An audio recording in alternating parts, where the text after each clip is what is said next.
The suffocating tension within the Spencer family has officially reached a catastrophic boiling point, driven by a mother's desperate and ferocious need to protect her child from what she perceives as an existential threat. Katie Logan Spencer has endured a relentless barrage of emotional trauma in recent weeks. From the catastrophic corporate war ignited by Hope Logan Spencer's defection to Logan Creations, to the devastating collapse of her relationship with her sister Brooke Logan Forrester, Katie's world has been systematically dismantled. However, nothing has triggered her fierce maternal instincts, quite like the insidious rise of Melissa Dillon. Katie simply cannot stand the agonizing reality that this calculated young woman is methodically taking over the mind, heart, and future of her son, Will Spencer. For Katie, this is not merely a fleeting romance or a harmless rebound following Will's bitter breakup with Electra Forrester. This is a hostile takeover of the Spencer legacy, and she is prepared to go to unthinkable lengths to stop it. In Katie's vigilant eyes, Melissa Dillon is not just an opportunistic assistant with grand ambitions. She is a dangerous, predatory gold digger. The terrifying parallels between Dillon and the nightmarish history of Luna Nozawa are too glaring for Katie to ignore. The trauma of Luna's deception, the manipulative drugging, the false pregnancy claims, and the subsequent chaos that nearly destroyed Will's life still haunts the halls of the Spencer mansion. Katie looks at Dillon's triumphant smirk, her calculated seduction at the beach house, and her blatant disregard for professional and personal boundaries, and sees Luna version 2.0. The visceral disgust Katie felt when she caught a shirtless Will and a guilty-looking Dillon together was the catalyst for a maternal war.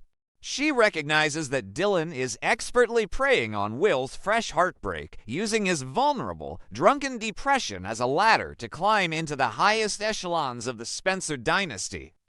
Driven by this overwhelming dread and a fierce determination to protect the Spencer wealth and reputation, Katie devises a masterful, albeit ruthlessly Machiavellian, plan to sever the toxic bond between her son and his new manipulator. Operating in absolute secrecy, Katie utilizes the vast resources of Logan Creations and the Spencer Empire to orchestrate an immediate extraction. She quietly books a luxurious private jet, preparing to send Will far away from the poisonous atmosphere of Los Angeles. Her destination of choice is Milan, Italy, a global fashion capital where Logan Creations is conveniently establishing a lucrative new branch. By framing this sudden exile as a prestigious corporate promotion, Katie hopes to mask her desperate maternal intervention as a strategic business maneuver. She believes that the physical distance, combined with the rigorous demands of managing an international fashion division, will effectively break the psychological hold that Melissa Dillon has so carefully established over her son. However, Katie knows that Will, blinded by his current emotional vulnerability and his confusing attachment to Dillon, will not simply agree to board a plane and abandon his life in California. To ensure his compliance, Katie crosses a dark moral threshold, transforming from a protective mother into a ruthless corporate titan. She confronts Will in the dimly lit study of their home, the atmosphere heavy with unspoken tension and impending doom. Katie does not offer a gentle suggestion or a motherly plea. Instead, she delivers a devastating, uncompromising ultimatum that shatters Will's remaining defenses. She looks her son dead in the eye and presents him with two stark, terrifying options. He can either board the private jet to Milan, accept the position at the new Logan branch, and protect the Spencer family's fragile reputation, or he can face the apocalyptic consequences of his own reckless actions. The leverage Katie uses to back her son into this inescapable corner is the darkest secret currently haunting the Spencer family. With a cold, unwavering resolve, Katie threatens to hand over irrefutable evidence of Will's catastrophic drunken assault on the Forrester family patriarch, Eric Forrester, directly to the Los Angeles Police Department. The memory of that horrific night at the bikini bar hangs between them like a guillotine. Will knows all too well that his violent brawl with R.J. Forrester, which culminated in his fist accidentally striking Eric in the face and leaving the elderly fashion icon with a severe injury, is a ticking time bomb. The assault has already cost him his relationship with Electra Forrester and ignited an all-out blood feud between Ridge Forrester and Bill Spencer. Now his own mother is weaponizing that unforgivable mistake against him. Katie meticulously outlines the grim reality of the alternative. If Will refuses to leave for Milan, she will ensure that the authorities receive the full, unvarnished truth of the assault. She paints a horrifying picture of the impending public relations apocalypse. Will Spencer, the heir to a billion-dollar publishing and fashion empire, arrested and paraded in handcuffs for violently attacking a beloved, elderly industry legend.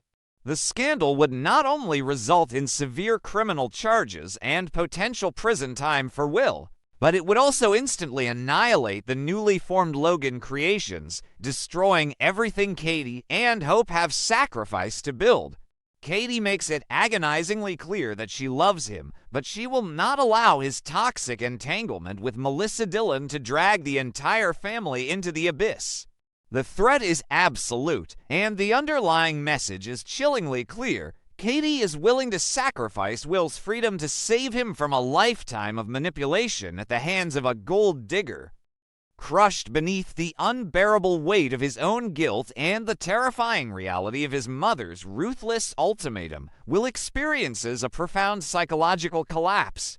The fight completely drains out of him. He is a young man already drowning in the sorrow of losing Electra, alienated from the Forrester family, and haunted by his violent loss of control.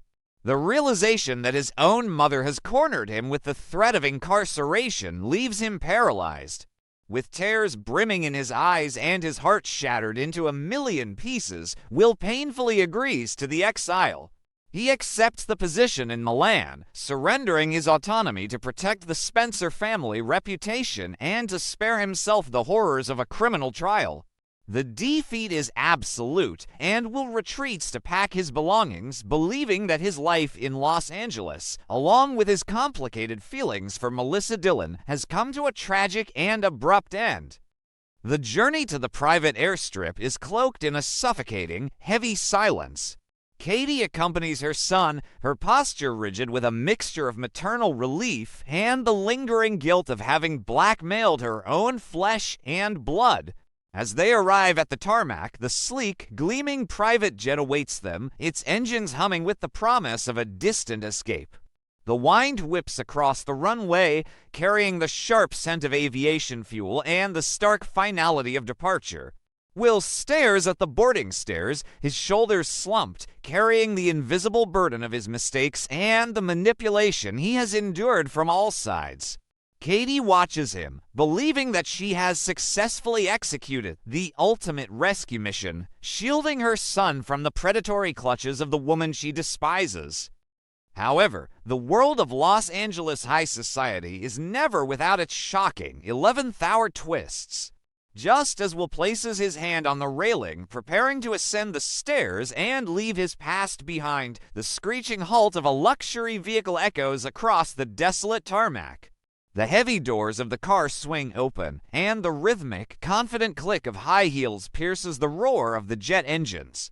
Katie's breath catches in her throat, her blood running ice cold as she turns to face the unexpected intruder. Emerging from the shadows, bathed in the harsh, artificial lights of the runway, is none other than Melissa Dillon. She does not look like a defeated assistant or a discarded rebound. Instead, she radiates an aura of absolute, terrifying victory. Dillon's face is illuminated by a triumphant, chillingly calculated smirk. She walks toward Katie and Will with the slow, deliberate grace of a predator that has successfully cornered its prey. The sheer audacity of her presence on the restricted airstrip sends a shockwave of panic through Katie. Dillon's eyes lock onto the Spencer matriarch, gleaming with a dark, victorious amusement. She has not come to bid a tearful farewell to her lover, nor has she come to beg for a place in his life. Melissa Dillon has arrived to execute a flawless, devastating checkmate that will permanently alter the balance of power within the Spencer dynasty. With a theatrical flair that rivals the most dramatic moments in Forrester history, Dillon reaches into her designer handbag and produces her smartphone. She holds it up between them, her triumphant smile widening as she taps the screen. What plays next is a sound that makes Katie's heart plummet into her stomach. It is the crystal clear, high-definition audio recording of the intense, secretive confrontation that took place in the Spencer study just hours prior. Katie's own voice echoes across the tarmac, sharp and ruthless, as she explicitly threatens to hand over the evidence of Will's drunken assault on Eric Forrester to the police if he refuses to move to Milan. Every word of the blackmail, every manipulative threat, and every detail of the proposed cover-up is perfectly captured on the digital file. Katie is paralyzed by a wave of absolute horror. The realization of what has just occurred crashes over her with the force of a tidal wave. While she believed she was orchestrating a brilliant, secretive extraction, Melissa Dillon had been listening, recording, and plotting her ultimate counterattack. Dillon, demonstrating a level of cunning and ruthlessness that solidifies Katie's worst fears about her being Luna 2.0, had anticipated the matriarch's interference. By secretly recording the threatening conversation, Dillon has effectively neutralized Katie's leverage and turned the ultimate weapon against her. The power dynamic on the runway shifts instantaneously, leaving Katie entirely defenseless before the plane can even request clearance for takeoff. Dillon steps closer, her voice dripping with a sickeningly sweet venom as she addresses the stunned mother. She calmly explains the new reality of their situation. If Katie forces Will onto that plane to Milan, or if she dares to breathe a word to the police about the assault on Eric Forrester, Dillon will immediately leak the explosive audio recording to the press and the authorities. The revelation that the esteemed Katie Logan Spencer actively engaged in the criminal blackmail and extortion of her own son, deliberately concealing evidence of a violent crime to protect a corporate brand, would instantly destroy Katie's career, her reputation, and the entire Logan Creations empire. Dillon has brilliantly engineered a scenario of mutually assured destruction, ensuring that Katie cannot make a single move without annihilating herself in the process. Will watches the horrific exchange unfold, his mind reeling from the sheer scale of the manipulation surrounding him. He realizes that he is no longer just a pawn in his mother's protective schemes. He is now the ultimate prize in a terrifying psychological war between Katie and Dillon. The young Spencer heir is trapped, bound to Los Angeles and to the woman who has just outsmarted one of the most formidable businesswomen in the city. Katie is forced to stand down, her maternal fury suffocated by the cold, hard reality of the digital evidence held in Dillon's hands. As the engines of the private jet power down, signaling the death of Katie's grand escape plan, Melissa Dillon links her arm through Will's, her triumphant face a terrifying testament to her newfound dominance. The gold digger has not only survived the matriarch's wrath, but she has also conquered the Spencer dynasty, setting the stage for an era of unprecedented manipulation and explosive warfare in the days to come.